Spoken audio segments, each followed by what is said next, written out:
Anchor in God എന്ന് പറയുന്ന ഒരു തലമുണ്ട് പൗരസ്ത്യ വേദവിചാരത്തിൽ. ആങ്കർ ഇൻ ഗോഡ്, ദൈവത്തിൽ നങ്കൂരമിട്ടിരിക്കുക. കപ്പൽ നങ്കൂരം ഇടുന്ന നമ്മൾ അടുത്ത് നിന്നും ടി വി കൂടെയൊക്കെ നമ്മൾ കണ്ടിട്ടുണ്ടല്ലോ. അലയുന്ന കടലിന് മീതെ ഈ കപ്പൽ ഇങ്ങനെ നഷ്ടപ്പെട്ടു പോകാതിരിക്കാൻ ഇതിങ്ങനെ നങ്കൂരമിടുന്ന ഒരു രീതിയുണ്ട്. ദൈവത്തിൽ നങ്കൂരമിട്ടിരിക്കുക എന്ന് പറയുന്ന ഒരു ആധ്യാത്മിക രീതിയുണ്ട്. സ്നേഹമുള്ളവരെ, നമ്മളെ കൊണ്ടൊന്നും പറ്റത്തില്ല. എത്ര മനോഹരമായിട്ടോ വേദപുസ്തകത്തിൽ പറയുന്നത്. ഒരു മുടി കറുപ്പിക്കാനോ വെളുപ്പിക്കാനോ പോലും നമുക്ക് പറ്റത്തില്ല. ആഴ്ച ഗോദ്രേജിൻ്റെ ഡൈ മേടിച്ച് പരട്ടുമ്പോഴെങ്കിലും നിങ്ങളത് ഓർക്കണം. കറുപ്പിക്കാനോ വെളുപ്പിക്കാനോ പറ്റുന്ന ഒറ്റ വട്ടം തേച്ചാൽ മതിയായിരുന്നു. ഒന്നിനും പറ്റാത്ത ബലഹീനരാണ് നമ്മൾ. നമ്മുടെ യുദ്ധത്തെ, നമ്മുടെ ജീവിതത്തെ കർത്താവിനൊന്ന് ഏൽപ്പിച്ചു കൊടുക്കാൻ പറ്റുമോ? അതാണ്ട് മോശ പറയുന്ന സങ്കീർത്തനങ്ങളിൽ ആവർത്തിച്ച് പറയുന്നത് മിണ്ടാതിരിപ്പിൻ്റെ ആദ്യത്തെ തലമെന്ന് പറയുന്നത്. സ്നേഹമുള്ളവരെ, ഇതിന് മറ്റൊരു തലം കൂടിയുണ്ട്. എന്നറിയുക, ദൈവമെന്നറിയുക. പ്രത്യേകിച്ച് ഇസ്രായേൽ മക്കളോട് മോശ നിങ്ങൾ മിണ്ടാതെ ഇരിപ്പീനെന്ന് പറഞ്ഞ് അങ്ങനൊരു ആഹ്വാനം കൊടുക്കുമ്പം അതിൻ്റെ പിന്നിലൊരു ഉദ്ദേശമുണ്ട്. എന്താണെന്നറിയാമോ? നടന്നു വന്ന വഴികളെ നിങ്ങൾ ഓർക്കണം. അതിനൊരു മിണ്ടാതെയിരിപ്പ്, ഒരടങ്ങിയിരിപ്പ് അനിവാര്യമാണ്. സ്നേഹമുള്ളവരെ, കഴിഞ്ഞ വഴികളെ നമ്മൾ ഓർക്കണം. ഇതും ഇസ്രായേൽ മക്കളോട് മോശ ഇത് പറയുമ്പോഴും അവരുടെ ജീവിതം മുൻപോട്ട് പോകുമ്പം പ്രവാചകന്മാരിത് പറയുമ്പോഴൊക്കെ ഈ വചനത്തിൻ്റെ ഒരു ആഴമുണ്ട്. പ്രത്യേകിച്ച് യെശയ്യാ പ്രവചനങ്ങളിലൊക്കെ പറയുന്നുണ്ടല്ലോ, സഹായിപ്പാൻ കഴിയാതെ വണ്ണം എൻ്റെ കരം കുറുകിപ്പോയിട്ടില്ല. അബ്രഹാമിൻ്റെയും ഇസഹാക്കിൻ്റെയും യാക്കോബിൻ്റെയും ദൈവമാണ്. നമ്മൾ അതിൻ്റെയൊക്കെ ഒരു പാട്ട് പാടുന്നുണ്ടല്ലോ.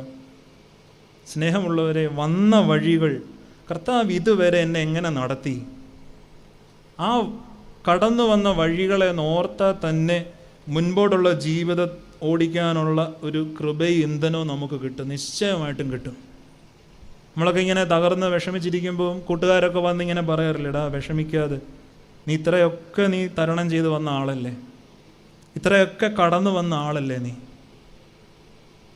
ഞാൻ എൻ്റെ മുമ്പിലിരിക്കുന്ന എൻ്റെ പ്രിയപ്പെട്ടവരോട് ചോദിക്കട്ടെ, ദൈവം നിങ്ങളുടെ ജീവിതത്തിൽ ചെയ്ത ഏറ്റവും വലിയ നന്മ എന്താണ്? അല്ലെങ്കിൽ ഏറ്റവും വലിയ റിവാർഡ് എന്താണ് കർത്താവ് നിങ്ങൾക്ക് വേണ്ടി ചെയ്തേ? ഇവിടെ ഇരിക്കുന്ന അമ്മമാരൊരു പക്ഷെ പറയും, നിങ്ങൾ വിവാഹം കഴിഞ്ഞ് വരുന്ന നാളുകളിൽ നിങ്ങളുടെ വീടിൻ്റെ അന്തരീക്ഷം മറ്റൊന്നായിരുന്നു, അതിപ്പം കുറച്ചുകൂടെ മെച്ചപ്പെട്ടു.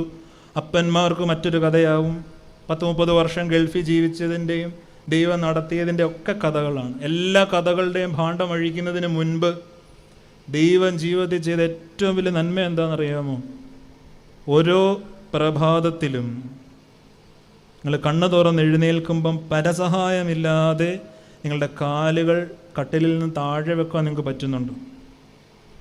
വേറൊരു മനുഷ്യൻ വന്ന് നിങ്ങളുടെ ബ്രഷിൻ്റെ തുമ്പത്ത് പിടിപ്പിച്ച് നിങ്ങളെ പല്ല് തേപ്പിക്കാതെ പല്ല് തേക്കാൻ നിങ്ങൾക്ക് പറ്റുന്നുണ്ടോ? നിങ്ങളുടെ ദിനകൃത്യങ്ങൾ പരസഹായം കൂടാതെ ചെയ്യാൻ നിങ്ങൾക്ക് പറ്റുന്നുണ്ടോ? ഈ 60-ാം വയസ്സിലും 70-ാം വയസ്സിലും 80-ാം വയസ്സിലും നടന്ന് ഈ സുവിശേഷ പന്തൽ വന്നിരിക്കാൻ പറ്റുന്നുണ്ടോ? നിങ്ങളാണ് ഭാഗ്യവതി, നിങ്ങളാണ് ഭാഗ്യവാൻ. ഇതൊക്കെ നമ്മൾ ഓർക്കേണ്ടതല്ലേ സ്നേഹമുള്ളവരെ? കണ്ണിൻ്റെ കാഴ്ച, ചെവിയുടെ കേൾവി, ശരീരത്തിൻ്റെ ചലനം, വായുടെ രുചി, നമ്മുടെ തലയിലിരിക്കുന്ന ഓരോ മുടിനാരും, തലയിലിരിക്കുന്ന മുടിനാരിനൊക്കെ വിലയുണ്ടോ? നിങ്ങൾക്കൊരു നോമ്പിന് മുമ്പ് നിങ്ങൾക്കൊരു ധ്യാനം പോലെ ഒരു നവീകരണം ആവശ്യമുണ്ടെങ്കിൽ നിങ്ങൾ ഒരു ധ്യാന കേന്ദ്രത്തിലും പോകണ്ട. നിങ്ങൾ ഏതെങ്കിലും ഒരു ആശുപത്രിയുടെ ഓങ്കോളജി വാർഡിൽ കൂടെ ഒന്ന് വെറുതെ പോയാൽ മതി കേട്ടോ. മനുഷ്യനെ ഇതുപോലെ നവീകരിക്കുകയും ശുദ്ധീകരിച്ച് കഴുകിയെടുക്കുകയും ചെയ്യുന്ന വേറൊരു ഇടം വേറെ ഇല്ല. വെറുതെ നടന്നാൽ മതി അങ്ങോട്ടും ഇങ്ങോട്ടും. പറ്റുമെങ്കിൽ ഒന്ന് കീമോ ചെയ്യുന്ന വാർഡിൽ കൂടെ ഒക്കെ ഒന്ന് കയറി ഇറങ്ങി പോകണം. പുരുഷന്മാരുടെ മുടി ഇല്ലാതെ ഇരിക്കുന്ന കണ്ട നമുക്ക് അത്രയും പ്രയാസം തോന്നത്തില്ല. 22, 30, 60 വയസ്സുള്ള കൊച്ചു പെൺകുട്ടികൾ മുതലുള്ള അമ്മമാരിങ്ങനെ കീമോയുടെ താപം സഹിക്കാൻ വയ്യാതെ ഒരു മുടിനാര് പോലും ഇല്ലാതിരിക്കുന്ന ഒരു കാഴ്ചയൊക്കെ ഉണ്ടല്ലോ. ജീവിതത്തിൽ ദൈവം ചെയ്ത നന്മ എന്താണ് സ്നേഹമുള്ളവരെ?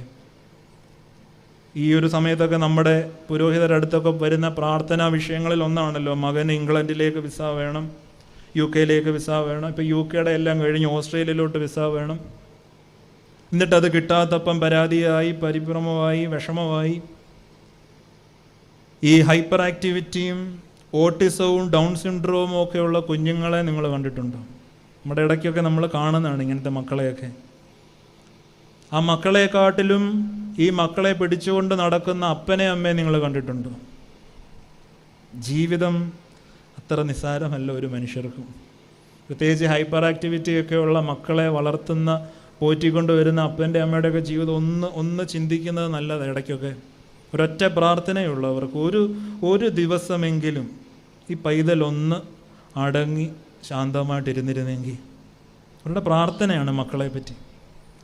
ഓട്ടിസമൊക്കെ വന്നൊരു 30-34 വയസ്സുള്ളൊരു പെൺകുട്ടിയെ പറ്റിയുള്ള അമ്മയുടെ അപ്പൻ്റെ പ്രാർത്ഥന, കർത്താവെ പരസഹായമില്ലാതെ സ്വന്തം കാര്യങ്ങൾ, സ്വന്തം വസ്ത്രം എടുക്കാനെങ്കിലും പഠിക്കുന്ന ഒരു മിടുക്കി മകളായിട്ട് ഇവളെ ഒന്ന് കിട്ടിയിരുന്നെങ്കിൽ.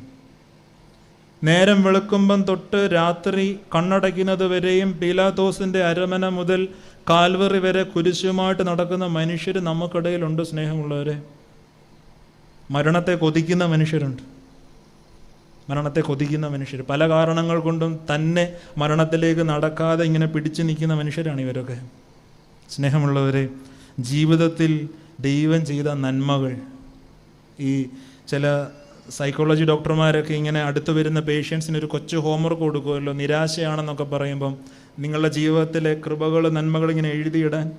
നിങ്ങൾ വെറുതെ ഒന്ന് ശ്രമിച്ചു നോക്കുക. നിങ്ങളുടെ കാഴ്ച, നിങ്ങളുടെ കേൾവി, നിങ്ങളുടെ ജീവിത പങ്കാളി, നിങ്ങളുടെ മക്കൾ, ഒരു 100 പേജ് എഴുതിയാലും തീരത്തില്ല ഈ കുഞ്ഞു കുഞ്ഞ് നന്മകൾ ജീവിതത്തിൽ. എന്നിട്ട് പള്ളി വരണം. അതിന് പറയുന്നൊരു വാക്കാണ് ഗ്രാറ്റിറ്റ്യൂഡ് എന്ന് പറയുന്നൊരു വാക്കുണ്ട്. ഗ്രാറ്റിറ്റ്യൂഡ്, കൃതജ്ഞത എന്ന് പറയും. നമ്മുടെ വിശുദ്ധ കുർബാനയിൽ ഇത്രയധികം ആവർത്തിക്കുന്നൊരു പദം വേറെയില്ല, കൃതജ്ഞത. ഈ കൃതജ്ഞത ഇല്ലാതെ തിരുശരീര രക്തങ്ങൾ കരങ്ങളിൽ എടുക്കാനോ ആഘോഷിക്കാനോ ഉൾക്കൊള്ളാനോ നമുക്ക് അവകാശമില്ല. കാരണം ഈ ഇത്തരം ഗ്രാറ്റിറ്റ്യൂഡിൻ്റെ, കൃതജ്ഞതയുടെ ആഘോഷമാണ് കുർബാന എന്ന് പറയുന്നത്. കർത്താവ് ഇത്രത്തോളം നീ എന്തെല്ലാം ഞങ്ങൾക്ക് തന്നു, നമ്മളിത് ഓർക്കാറില്ല.